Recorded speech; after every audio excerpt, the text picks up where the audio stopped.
Oke, kita ketemu lagi. Hari ini topiknya, wah, unik banget. Kita bakal ngomongin soal teologi Islam, biologi kromosom, dan teknologi pencitraan listrik yang canggih. Dan itu semua, percaya atau enggak, berpusat pada satu pertanyaan sederhana. Soal telur bebek.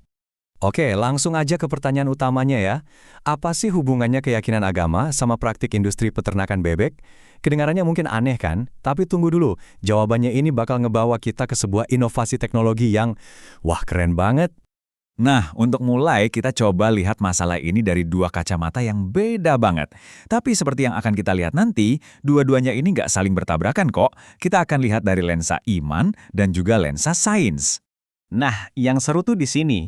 Dua pandangan ini sebenarnya ngejawab pertanyaan yang berbeda. Kalau dari sudut pandang agama, khususnya dalam Islam, jenis kelamin itu kan bagian dari takdir atau qadar, ketetapan Tuhan. Ini adalah jawaban untuk pertanyaan mengapa. Nah, kalau sains, dia memberikan jawaban untuk pertanyaan bagaimana. Secara biologis, pada unggas yang menentukan jenis kelamin keturunannya itu ya si induk betina, lewat kromosom Z atau W yang dia bawa. Jadi intinya gini, ini bukan soal siapa yang benar, siapa yang salah, nggak ada konflik di sini. Sains itu ngejelasin mekanisme fisiknya, gimana hukum alamnya bekerja. Sementara dari sisi iman, hukum alam itu sendiri dipandang sebagai ciptaan Tuhan. Jadi ya, dua-duanya bisa jalan bareng sebagai dua level penjelasan yang berbeda. Oke, sekarang kita geser sedikit ya. Dari yang ngomongin filosofi, kita ke hal yang praktis banget. Emangnya kenapa sih industri peternakan tuh segitunya peduli sama jenis kelamin embrio di dalam telur? Jawabannya tentu saja efisiensi dan ekonomi. Nah, praktik ini namanya inovosexing. Jadi di industri peternakan, apalagi ayam dan bebek, penting banget buat tahu jenis kelamin sebelum telurnya menetas. Contohnya nih, bebek betina kan lebih diutamakan buat produksi telur, sementara yang jantan mungkin buat tujuan lain. Kalau bisa dipilah dari awal, wah, itu ngirit sumber daya banget. Terus gimana caranya industri ngelakuin ini sekarang? Ternyata, ya belum ada solusi yang benar-benar sempurna. Tiap metode yang ada tuh punya plus minusnya sendiri-sendiri. Jadi pada dasarnya ada dua cara utama. Pertama, metode biologis, kayak tes DNA atau biomarker. Ini akurasinya paling tinggi, top banget. Tapi metodenya invasif, jadi cangkangnya harus dilubangin, terus lebih lama, dan pastinya lebih mahal. Nah, di sisi lain, ada metode optik yang pakai cahaya atau kamera. Ini jauh lebih cepat, murah, dan nggak merusak telur. Tapi ya itu, akurasinya lebih rendah. Kalau udah skala industri ya tahu sendirilah, kecepatan sama biaya sering jadi raja. Nah, disinilah muncul sebuah ide baru yang wah menarik banget.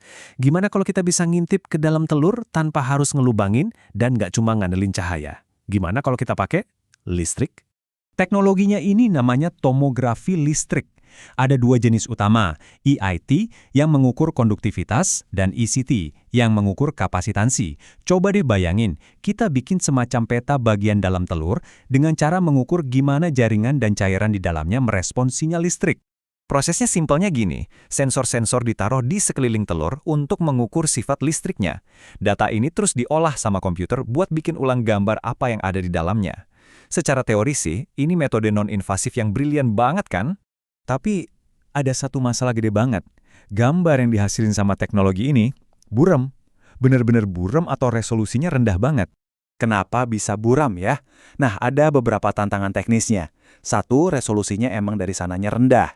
Dua, sinyal listrik yang ngebedain embrio jantan sama betina itu lemah banget, super lemah. Dan yang ketiga, teknologinya ini sensitif banget sama gangguan apapun, atau biasa disebut noise. Jadi sinyal yang udah lemah itu makin susah dibaca. Jadi, apa teknologi ini udah mentok? Gagal dong. Eits, tunggu dulu. Karena disinilah pahlawan modern kita masuk ke panggung, kecerdasan buatan atau AI. Kuncinya tuh di sini. Tantangan terbesar di tomografi listrik itu adalah masalah matematika rumit yang namanya masalah inversi. Gimana caranya ngubah data mentah dari sensor jadi gambar yang jelas. Dan ternyata, deep learning itu jago banget buat mencahin masalah kayak gini. Nah, gini nih cara AI ngebantu. AI bisa meningkatkan resolusi gambarnya, menyaring gangguan, dan yang paling penting, AI bisa dilatih untuk ngenalin pola atau tanda tangan listrik yang super halus yang mungkin ngebedain antara embrio jantan dan betina. AI bahkan bisa ngegabungin data listrik ini sama data optik biar hasilnya makin mantap. Wah, kita udah jalan jauh nih ya, dari ngomongin teologi, terus ke industri, sampai ke AI. Nah sekarang, kita tarik semua ini jadi satu kesimpulan yang praktis banget, terutama buat teman-teman mahasiswa. Kalian mungkin mikir, oke, kalau teknologinya masih eksperimen banget dan belum siap dipakai di publik, terus gunanya apa? Kenapa ini penting? Jawabannya ada di nilai akademiknya. Ini tuh topik riset yang sempurna banget. Bidangnya belum banyak yang garap, terus menggabungkan banyak ilmu, instrumentasi, biologi, pemrosesan sinyal, dan AI. Dan yang paling penting bagi seorang mahasiswa, ini adalah topik yang aman. Maksudnya aman tuh gimana? Gini, tujuan penelitiannya itu bukan untuk menciptakan alat yang 100% jadi dan siap jual. Tujuannya adalah eksplorasi ilmiah. Jadi, sekalipun hasilnya nanti menunjukkan kalau metode ini belum bisa membedakan jenis kelamin secara akurat, penelitian itu tetap jadi kontribusi ilmiah yang berharga banget. Kita jadi tahu lebih banyak tentang karakteristik listrik telur selama inkubasi. Nilainya ada pada proses penemuan itu sendiri. Nah, ini membawa kita ke pemikiran terakhir. Cerita soal tomografi listrik untuk telur bebek ini jadi pengingat buat kita semua ya. Banyak banget teknologi yang kelihatannya cacat atau belum sempurna sekarang, mungkin cuma butuh satu terobosan aja, seperti digabungkan dengan AI untuk benar-benar mengubah dunia.